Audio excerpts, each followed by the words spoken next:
Hi and welcome. I'm Ann Terracina with Purple Dot Events. Today we welcome Terry Schmidt, author of Strategic Project Management Made Simple, a brand new book, and also founder of strategicplanningacademy.com and managementpro.com.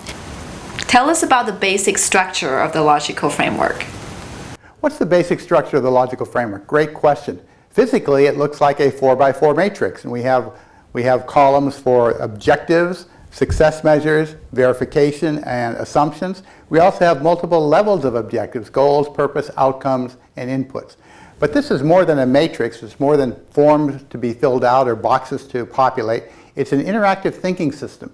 And a particular question, there's some questions that get you into the logical framework, may trigger ideas in multiple boxes, and a change in one of the boxes will affect other parts of the project. So it gives you a more holistic approach to considering projects. And why that's important is because we tend to look at just one part of the big picture. If you have the whole big picture in mind, you can do your part in a way that contributes to the overall success.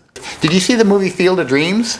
Yeah. What's the classic line from Field of Dreams? If you build it, they will come. If we build it, they will come. Good example of what I call a strategic hypothesis, if I get into some consulting speak.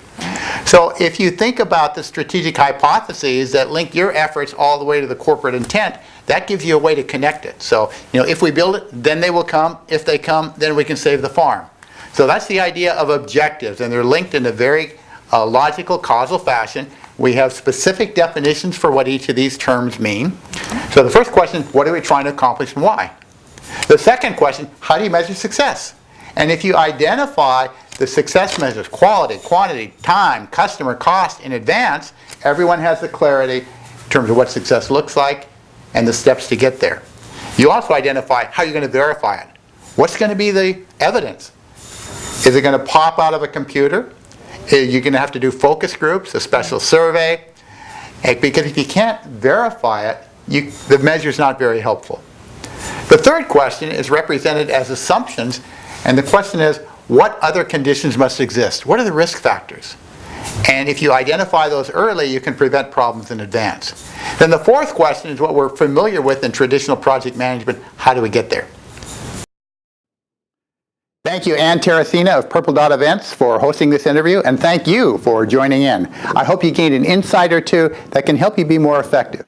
I've spent my career helping men and women of all backgrounds to think, plan, and act more effectively so they can achieve greater results in a complex world. If you enjoyed this video, you'll enjoy the free series I've put together called Sharpen Your Strategic Superpowers. Go to my website, strategicplanningacademy.com, sign up, and they'll be in your box very soon. Until then, think big, plan smart, get great results, and I'll see you on the other side.